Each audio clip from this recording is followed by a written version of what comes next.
Assalamualaikum warahmatullahi wabarakatuh. Gimana kabarnya anak-anak pada pagi hari ini? Mudah-mudahan kalian dalam keadaan sehat walafiat, masih dalam lindungan Allah Subhanahu wa taala.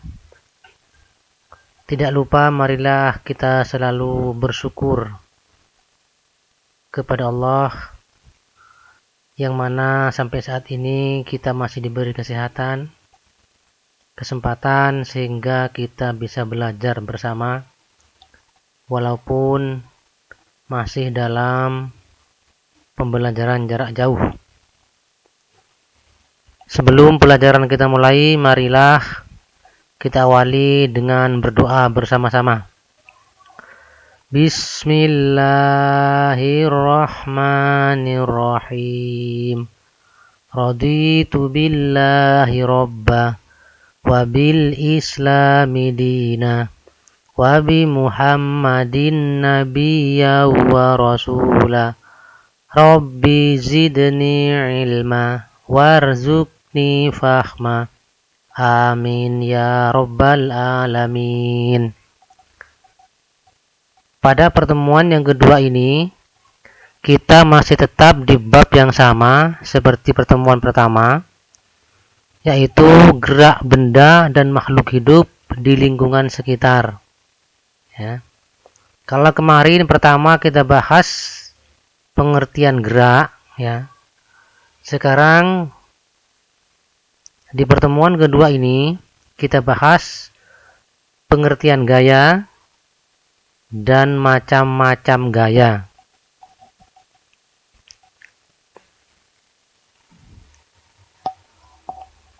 Tujuan pembelajaran ya di pertemuan kedua ini adalah siswa mampu menjelaskan pengaruh gaya terhadap benda.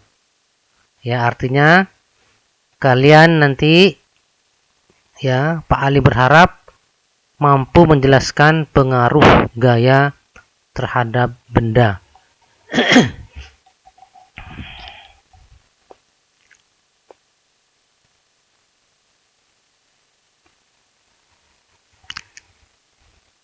Nah, ini langsung kita ke pengertian gaya ya. Gaya itu artinya tarikan atau dorongan sehingga menyebabkan benda bergerak. Ya, saya ulangi. Gaya itu artinya adalah tarikan atau dorongan yang menyebabkan benda bergerak. Nah, di sini gaya dibedakan menjadi dua, ya. Ada gaya sentuh dan gaya tak sentuh. Kemudian gaya sentuh dibedakan menjadi tiga. Ada namanya gaya otot, gaya gesek, dan gaya pegas. Terus gaya tak sentuh dibedakan menjadi dua, yaitu gaya magnet dan gaya gravitasi. Nah, sekarang saya bahas satu persatu pengertiannya. Gaya sentuh adalah gaya yang didahului oleh sentuhan terhadap benda. Ya. Kemudian yang kedua, gaya tak sentuh itu artinya tidak ada sentuhan terhadap benda, tetapi bendanya bisa bergerak. Ya. Sekarang langsung ke contoh gaya sentuh. Ya. Ini dari belakang. Nah, ini merupakan contoh gaya sentuh. Yang pertama adalah gaya pegas. Nah, di sini Pak Ali menarik busur panah ya, di mana di panah ini terdapat karet ya. Nanti kalau ditarik ke belakang karetnya ya, akan menimbulkan efek, yaitu meluncurkan busur panah ke depan. Ya, semakin ditarik ke belakang karetnya, akan semakin besar efek yang ditimbulkan. Artinya semakin jauh meluncur busur panah itu ke depan. ya. Contoh yang kedua lagi, gaya pegas ini adalah ketapel, ya. Mungkin kalian pernah lihat di kampung, ya, anak-anak main ketapel, itu juga termasuk contoh gaya pegas. Karena di ketapel itu juga menggunakan karet, ya, yang dikasih peluru dari batu, nanti ditarik ke belakang, akhirnya batunya bisa meluncur ke depan, ya. Itu gaya pegas. Ini contoh yang kedua dari gaya sentuh, ya, namanya gaya otot, ya. Awas bacanya jangan keliru, ya, jangan dibaca gaya OT-OT, ya, gaya otot. Artinya ada koordinasi atau kerjasama antara organ-organ dalam tubuh sehingga tangan mampu mengangkat benda, ya. Dalam hal ini kursi yang saya angkat. Kemudian yang ketiga, ya, adalah gaya gesek. Ini artinya terjadi gaya gesek antara kaki meja dengan lantai. Gaya gesek dipengaruhi oleh permukaan lantai. Semakin halus permukaan lantai, ya, semakin kecil gaya gesek yang dihasilkan, ya. Tapi sebaliknya, kalau permukaan lantai itu kasar, nanti juga akan menghasilkan gaya gesek yang sangat besar, ya. Nah, sekarang kita ke contoh gaya tak sentuh. Nah, ini yang pertama ada gaya magnet. Ini gaya magnet, ya. Nanti benda-benda atau besi di sekitar magnet ini nanti akan bergerak menuju ke pusat magnet, ya, tanpa ada sentuhan, ya. Terus yang kedua ini, ini, ya. Ini adalah contoh gaya tak sentuh, ya, yaitu gaya gravitasi. Artinya gaya tarik bumi. Perhatikan di gambar, itu ada banyak sekali buah-buah yang berjatuhan, ya, menuju ke pusat bumi atau ke tanah tanpa ada sentuhan dari siapapun, ya. Kemudian selanjutnya, nah, kita belajar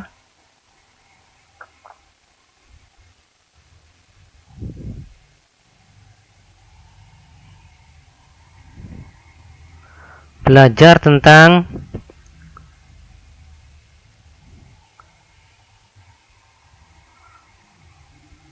vektor dan resultan gaya, ya.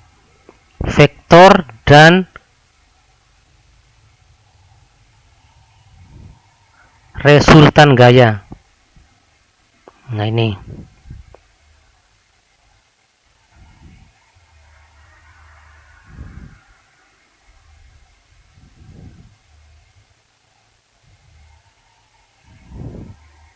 resultan gaya artinya penjumlahan dari beberapa gaya yang bekerja pada suatu benda. Ya, saya ulangi. Resultan gaya artinya penjumlahan dari beberapa gaya yang bekerja pada suatu benda.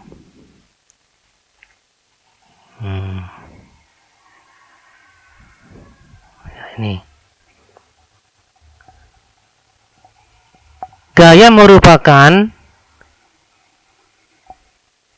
besaran vektor yang memiliki nilai dan arah.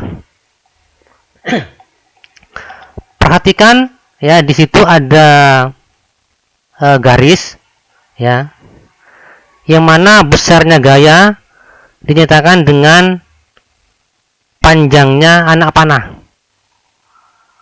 Terus arah gaya dinyatakan dengan arah anak panah. Nah, di situ kelihatan ada huruf O sampai A, itu menunjukkan artinya panjangnya suatu anak panah yang merupakan besarnya gaya. Kemudian F itu, huruf F merupakan arah panah yang menyatakan artinya arah suatu gaya. Resultan gaya itu dibagi menjadi dua. Yang pertama namanya ada gaya-gaya yang segaris dan searah. Ya, rumusnya itu F besar, R besar sama dengan F1 ditambah F1. Itu rumusnya. Kalau nanti misalkan ada 3 gaya atau 4 gaya, bahkan sampai 5 gaya yang bekerja di situ, nanti bisa ditambahkan menjadi FR sama dengan F1 ditambah F2 ditambah F3 ditambah F4 dan seterusnya. Artinya gaya 1 ditambah gaya 2 ditambah gaya 3 ditambah gaya 4 dan seterusnya. Yang penting arahnya searah dengan gaya yang kita berikan pada benda. Ya, kalau ke kanan ya arahnya ke kanan semua. Ya, atau kalau ke kiri semua. Ya. Nah, ini ada satu contoh, ya. Ini biasanya orang yang sedang mendorong mobil yang sedang mogok. Nah, ini.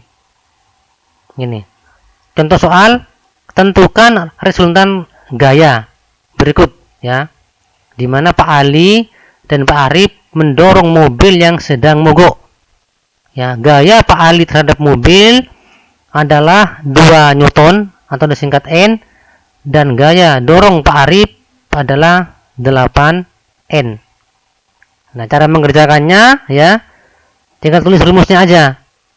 Tinggal tulis rumusnya, FR sama dengan F1 ditambah F2. Ya, yaitu 2 Newton ditambah 8 Newton ya, sama dengan 10. Artinya FR-nya sama dengan 10 ya. Kemudian yang kedua ya, ini yang kedua. Nah, ini. Yang kedua ini adalah gaya-gaya yang berlawanan arah. Nah, ini rumusnya FR sama dengan F1 dikurangi F2. Artinya gaya ke-1 dikurangi gaya kedua. Nah, ini biasanya arahnya berlawanan, ya. Ini biasanya terjadi pada orang yang sedang tarik tambang. Ya, ada yang menarik ke kiri, ada yang menarik ke kanan, ya. Jadi gayanya berlawanan. Nah, ini ada contoh soalnya, ya. 2 buah gaya masing-masing F1 sama dengan 12 Newton ke kanan dan F2 sama dengan 8 N ke kiri. Tentukan besar dan arah gaya tersebut, ya. Caranya tulis diketahui dulu biar gampang nanti.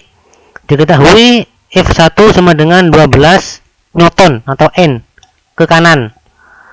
Terus F2-nya sama dengan 8 N ke kiri, ya. Ditanya adalah FR-nya. Nah, ini jawabnya adalah FR sama dengan F1 dikurangi F2 sama dengan 12 N dikurangi 8N sama dengan 4. Berarti jawabannya adalah FR-nya sama dengan 4 ke kanan, ya, ke kanan.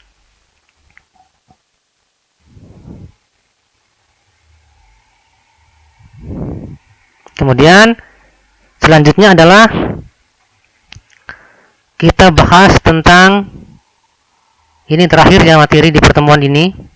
Nah, ini tentang berat benda dan massa, ya. Berat benda merupakan gaya tarik bumi yang bekerja pada benda. Arah gaya berat selalu menuju ke pusat bumi. Ya, sementara massa benda adalah ukuran banyaknya zat yang terkandung dalam suatu zat, ya. Di sini sudah ada lambangnya. di mana rumusnya itu adalah G sama dengan W per M. Ya. Jangan lupa G-nya G kecil, W kecil, dan M kecil. Ya, yang mana G merupakan percepatan gravitasi. Ya. Satuannya adalah meter per sekon kuadrat. Sementara M, ya, massa benda itu satuannya adalah kilogram. Terus berat benda satuannya adalah N, besar, Newton. Ya. Maka berat benda dapat dirumuskan sebagai perkalian dari massa dan percepatan gravitasi, yaitu W sama dengan M dikali G. Ya. Sekarang berikutnya adalah contoh soal ini. Ya, terakhir contoh soal. Nah, ini contoh soalnya. Jika diketahui percepatan gravitasi bumi 9,8 M per S kuadrat, ya, berapakah berat suatu benda yang massanya 120 kg? Cara mengerjakannya biar gampang, ya.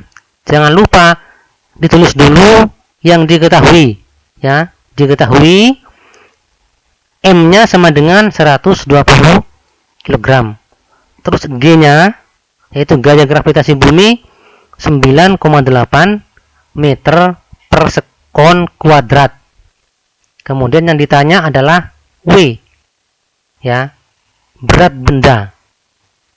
Ya. Jawabnya adalah, langsung ditulis rumusnya, W sama dengan M dikali G. Ya, yaitu sama dengan 120 M-nya tadi dikali 9,8 sebagai nilai daripada G, ya, sama dengan 1,176 Newton. Nah, di sini juga yang perlu diperhatikan atau diingat, ya, bahwa nilainya G, ya, keliru. G atau gravitasi bumi di sini tertulis 9,8 meter per sekon kuadrat, ya, hampir mendekati ke angka 10. Nah, ini oleh beberapa banyak ahli fisika, ya, dibulatkan menjadi 10. Ya. Jadi nanti kalau ada soal, ya, kadang menggunakan nilai G itu 10 dan nilai G ada yang menggunakan angka 9,8. Nanti tergantung daripada nilainya G itu berapa, ya. Itu. Karena angkanya mendekati 10 sehingga dibulatkan menjadi G sama dengan 10. Ya, nanti tergantung soalnya. Kalau soalnya menggunakan G sama dengan 9,8, ya, berarti dikalikan angka itu, ya. Nanti kalau soalnya menggunakan angka 10, ya berarti dikalikan 10, ya. Demikian anak-anak, ya. Ini materi yang pertemuan kedua ini, ya. Jangan lupa nanti setelah ini, ya, setelah ini ada tugas yang harus kalian kerjakan, ya. Ini ada pantun untuk kalian. Andi lagi makan singkong, ya. Cukup sekian sakalangkong. Ya. Sampai bertemu lagi pada pertemuan berikutnya. Assalamualaikum warahmatullahi wabarakatuh. Ya, salam semangat, ya.